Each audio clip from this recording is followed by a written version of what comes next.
So what's up, YouTube? Welcome back to my channel, guys. I am David. On today's episode, I'm going to take you guys along with me as I prep the house for a little bit of snow.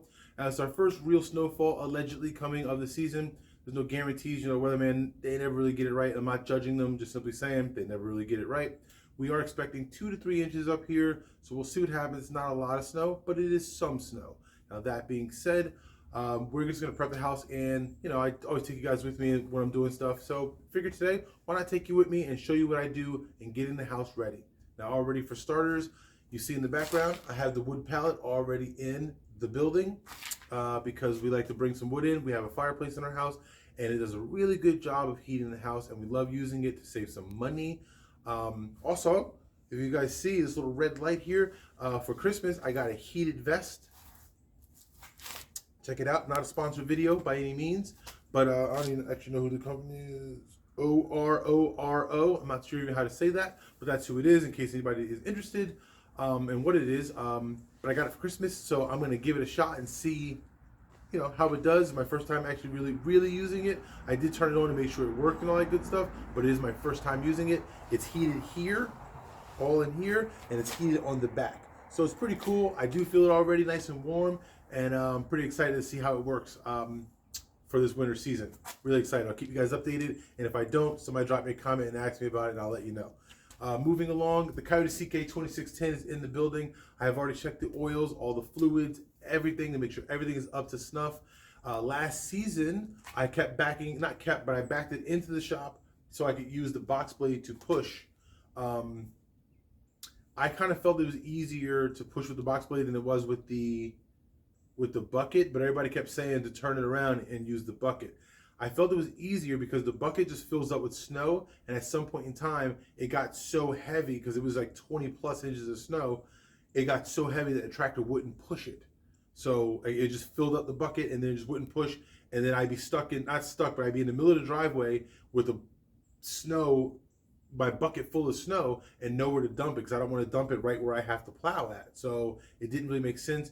Meanwhile, when I backed down with the box blade would just kind of shove it off to the side as I'm just going. It would fill up, and then it would just kind of it would kind of start like almost like a plow. Some of it would come over the top, but a lot of it would just kind of push off to the sides, which worked out a little bit better, I felt. But this year I'm going to go ahead and try a little different strategy. I'm actually going to move my cars onto the grass, and we're going to push all the snow back behind where the cars go. And try to push it with the bucket. We'll see what happens, but you guys will see that if we get some significant snow, you'll see how I'm going to do that. But for now, let's go ahead and get the house prepped up for some snow.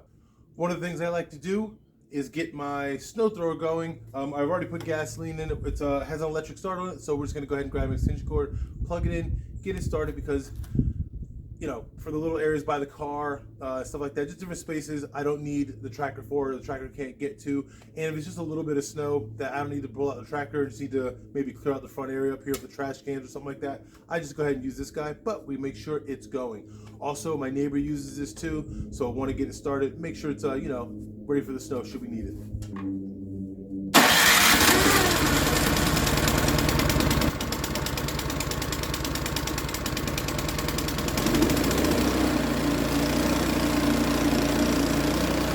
Also, I forgot to mention, this is a Craftsman 2-stage 24-inch snow thrower. And it starts right up. Not for nothing, when you take care of your stuff, typically speaking, your stuff takes care of you. So I never really have an issue starting this guy, even with the pull start. When it's the first start of the season, I typically use the electric start. Other than that, after it's been started, I usually just use the pull start because it goes one pull and it starts right up, opposed to me having to find an extension cord, plug extension cord in, all of that crazy stuff. So let's move along. All right, so next up the bat, because we already have one of the pallet storage bins in the garage, I'm actually going to bring one and put it out back of my house in case we run through this one. There's one sitting right out back the back door. Typically, I bring 2 of them in here, but we're not expecting a lot of snow, and more importantly, I'm expecting my daughter any day now. So I need to be able to still be able to pull the Coyote CK2610 out of the garage and be able to nose my truck into the garage. We're actually going to test that theory because I want to make sure the truck's going to fit in here with that pallet bin.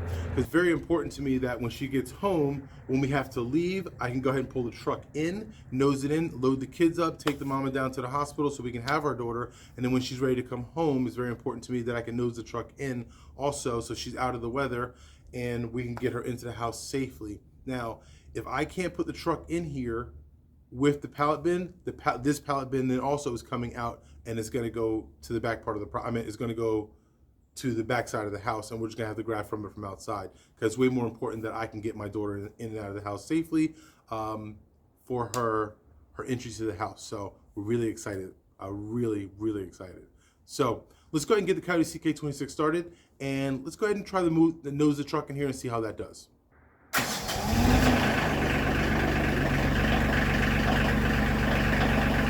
All right, so while the tractor's warming up, I wanted to give you guys a quick note, a quick perspective here. We're literally outside the back door of my house. Now, out back here, you see that yellow portable garage, and you see the white fence for the garden, you see the swimming pool. Well, the fence line itself is about 100 feet. We're probably another 50 so feet away from that, so it's about 150 feet out to that yellow garage. Now that's where I keep all my gas cans, diesel cans, and all of that stuff. So at this time, when we head back there with the tractor, we're gonna grab up a diesel can and a gas can, and we're going to put them in a bucket, and we're gonna bring them up closer to the house, just because if it does get some significant snow or anything like that, I really don't wanna have to walk all the way back out there to grab gas cans should I need them. Because my generator stays close to the house should we lose power, and I don't wanna have to go get gas out there. If the tractor happens to need diesel, I don't wanna have to walk all the way back out there to get it. So you'll see that at some point, but let's go ahead and try to nose the truck into the garage and see if it fits with the pallet.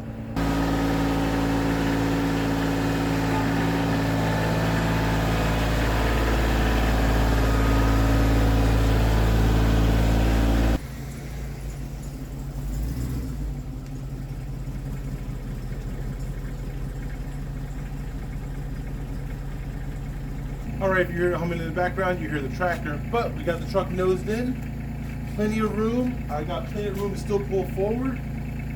I might almost venture to say if I actually pulled it all the way in and nosed it in, I could probably close the garage door, but that's not necessary.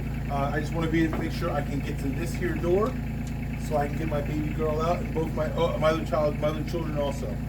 I don't want to, but I want to make sure we get the girl out safely, the newborn, and my other kids, we can get them all out. It's looking good, looking the part. Plenty of room for the mom to be able to get out also when she comes home. She got plenty of room to be able to get out of the truck. And I got plenty of room on that side. I'm a little bit tighter over there, but I'm not worried about me. I'm worried about the mama and the newborn and my other children. So this is looking good, and I'm very happy. For the record, if you're new to the channel, first of all, welcome. If not, what's up, guys? I do have a Cadillac Escalade EXT. That's what we're driving, just for comparison of size. It's a pretty sizable vehicle, but this is going to work. I won't be able to fit a second pallet bin here, another one of these bins right here, which I didn't think I was going to. So we are going to go ahead, grab one, and put it out back. So let's start with that, I think, right? Yep, let's get this guy pulled out, and we're going to go ahead and grab up another bin. We'll grab some gas cans. We'll put the other bin around back of the house, and we'll grab the gas cans. I'll probably just put the gas cans by the back door also, actually. That'll be just easier instead of out front. Let's get those things done, and then we're going to go from there. Quick side note, the tractor does stay in the shop when we're expecting the winter weather. We leave the cars outside. I'm not putting the car inside. The tractor will stay inside just so if it does snow, I don't have to wipe it down and all of that kind of stuff. It's in here, it's ready to go. Lift up the garage door and go. And I can pull the truck in and leave the tractor outside come time for me to have to get the mama loaded and get the kids loaded and all that stuff. So the tractor does stay in the garage when we're expecting snow, typically speaking.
All right, so the pallet is literally right at the back door here. I got this door open just so I can make sure I can close it, because I like to get this thing as close as possible. I'll throw a little tarp over this so it's not covered in snow.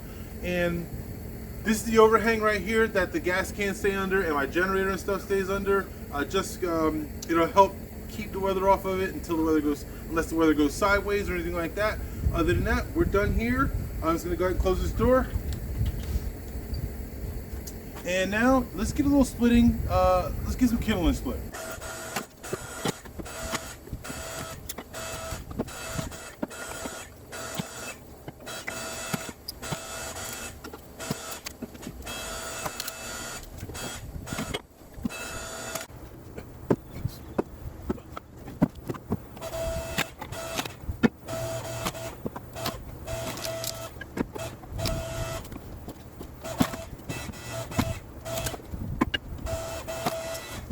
All right, so that's gonna be enough kindling to get us through for a good little whiles.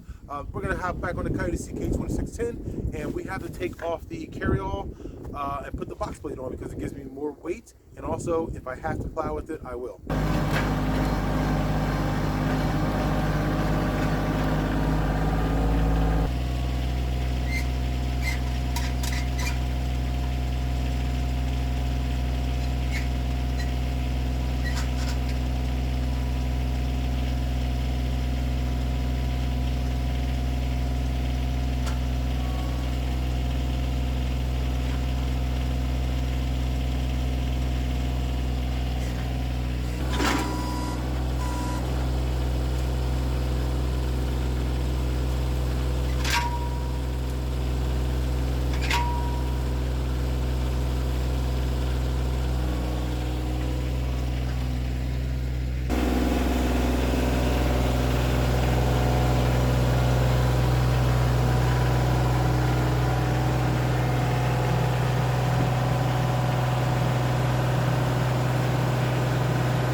All right, guys, so that's going to be it for this video. We're all set. We got the wood in here. The truck fits in here so the mama can get in and out. We can get our kids in and out and our future daughter in and out. We're excited about that. That worked out well. We got plenty of kindling. We got the snow thrower started. We got the wood out back. We got the gas cans out back.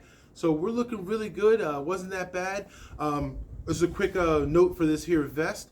It's warm. My back is sweating, and this thing up front is nice and warm. I got it on the highest setting also for it. And I've been outside for roughly about 4 hours, give or take, just so you give you perspective. And I mean, I think it's awesome. Once again, this is not a sponsored video. They're not sponsoring me to say that. I just got it for Christmas, and you know, if it helps somebody out there, then so be it. And once again, it is a vest. Be mindful of that. It is a vest. So I think it's working out very well. I like the idea of the vest because it gives my arms plenty of rotation and movement and stuff like that. Anyway. I like it, in my opinion, as of now. If you're watching this video later on, drop a comment, ask me about it, and tell me, and ask me what I think of it. You know, if you're watching this months later down the road, and I'll let you know in the comments. Other than that, guys, we're out of here for today. That's it, man. So thanks for hanging out with me. Don't forget to like, comment, subscribe, do all those fun things for me, guys. And we're going to catch you in the next one. As always, 2 things. Do not forget to take the time to enjoy what you do. And don't forget, work does not do itself. So don't be afraid to get out there and get after it.